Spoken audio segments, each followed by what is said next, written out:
سلام به همه دوستان عزیز، به کانال نکس بود کانال خودتون خوش اومدین. یکی از خوشبوترین و خاص‌ترین و اصیل‌ترین غذای ایرانی رو میخوام درست کنم. بریم با هم درستش کنیم. گردو حدود 1 کیلو،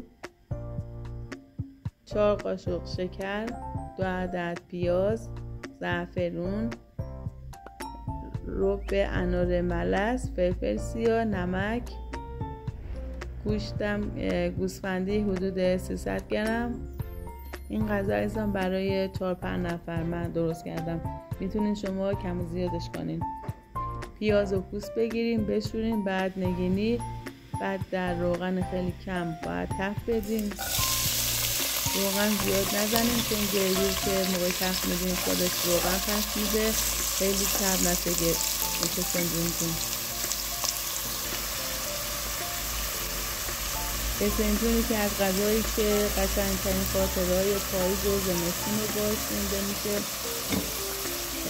بعد خیلی اصیل ایرانیه که قدیما درست میکردن، الان هم درست میکنن. خیلی مغذیه، مخصوصا موقع پاییز و زمستون برای سرماخوردگی عالیه و انرژی داره. بعد گوشتی که بهش اضافه کردیم خود گوشتم باید تفت بدیم.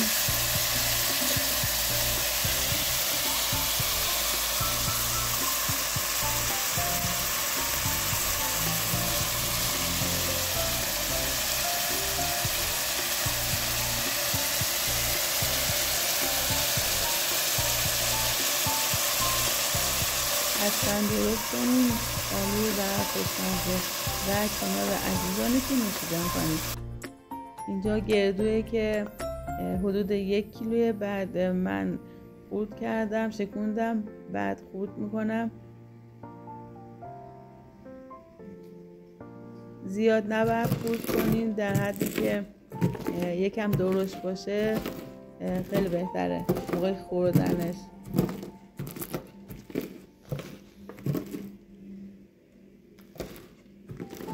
عزیزان، فسنجون یکی از غذای مقوی، تقویت کننده بدن، سرشار از ویتامین B12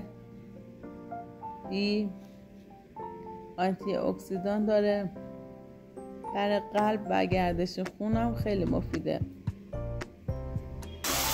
گوشتی که خورد کردی رو بعد به گوشتمون اضافه میکنیم، یه خود تفت بدیم که روغنش خارج بده.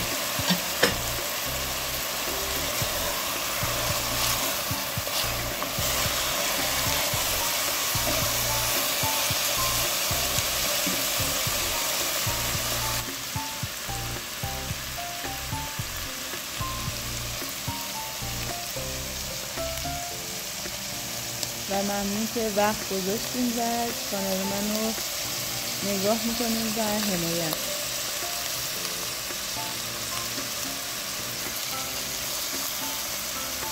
بهش فلفل سیاه اضافه میکنیم، دالچین، بدیم نصف قاشق تازاری. این خودی که تفت بدیم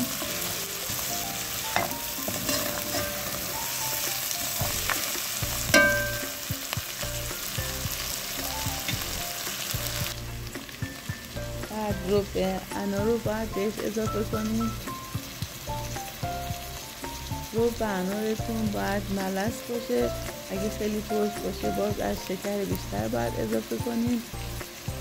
ملس باشه خیلی برای خورش فسنجون خیلی بهتره. 4-5 قاشق ربع ملس بهش اضافه میکنیم، یه خورده تفت میدیم.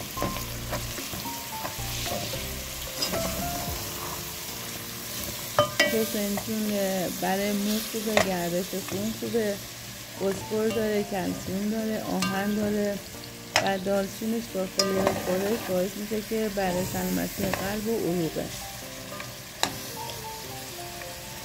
و کاهش استرس و تقویت حافظه برای سیستم ایمنی بدن.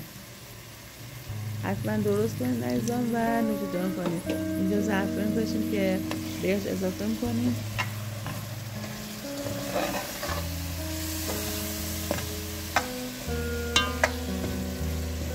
یه خورده که تفت خورد دیگه بعد بهش آب اضافه کنیم. وقتی که جوش اومد شعله رو کم میکنیم، میذاریم که حدود 3 یا 4 ساعت قشنگ برای که جا بیفته لازمه. 3-4 ساعت دیگه بعد خورشتیم حاضر میشه.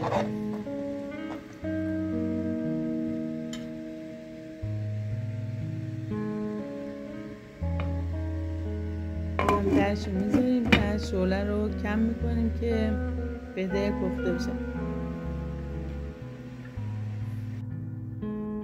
برنج داشتیم که برای 4-5 نفر من 2-3 آب شستم، با نمک خیس کردم 2-3 ساعت. بعد که دیگه فسنجونمون رو حاضر کردم، قابلمه رو آب ریختم، جوش اومد. بعد برنج رو بعد آبش خالی کنیم، بریزیم داخل آب جوش. چند غل بزنه، هنوز زنده یا همون دونتره بعد برداریم، آب کش کنیم. بعد روغن توی قابلمه می‌ریزیم، نون یا سیب زمینی یا هر چی که دوست داشتیم برای ترجیح. برنج رو می‌ریزیم داخل قابلمه، یه مقدار روغن، بعد با آب می‌ذاریم که دیگه برای دم بکشه. یکم شعله باید بیشتر باشه، موقعی که بخار زد شعله رو کم می‌کنیم. و حدود 45 دقیقه برنجمون دم میکشه. اینم که دیگه از خورشتمون دیگه کم کم داره حاضر میشه. نمکشو از آخر باید بزنیم که گوشت پخته بشه. اگه از اول بزنیم دیر پخته میشه گوشت. بعد حدود 4-5 قاشق شکر داشتیم که بازم به ذائقه خودتون بستگی داره، میتونید کم زیادش کنید. اگه شیرین تر دوست داشتید میتونید بیشتر، شیرین ترشتر دوست داشتید میتونید ترشتر. هم دیگه کم کم داره جا میفته خورشتمون.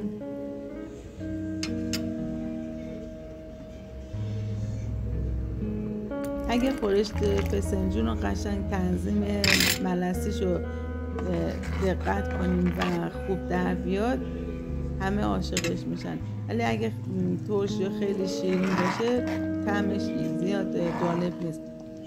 برای طعم ملس رو حتما باید دقت کنیم که خوشمزه بشه فسنجونتون. بعد که شعله کم میکنیم دیگه اینجا فسنجون حاضره دیگه، داره به روغن میاد، جا افتاده.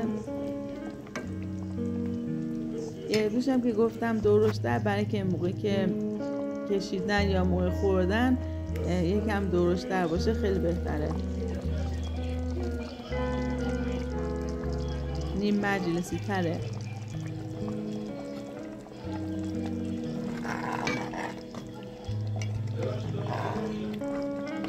حتما درست کنید و کنار عزیزانتون نوشیدن کنید. اگه هم از این آموزش خوشتون اومد لایک، سابسکرایب، کامنت بذارید، نظر بذارید برام، نظراتون برام مهمه. و زنگوله هم بزنید که غذایی که بذارم براتون نشون داده بشه. بازم ممنون که کانال رو انتخاب کردین و حمایت میکنین. این هم از برنج و فسنجونمون که دیگه من کشیدم حاضره. بعد با گردو تزیین کردم روشو. حتما درست کنید و کنار عزیزانتون نوش جان کنید. خدا نگهدار. نوش جان.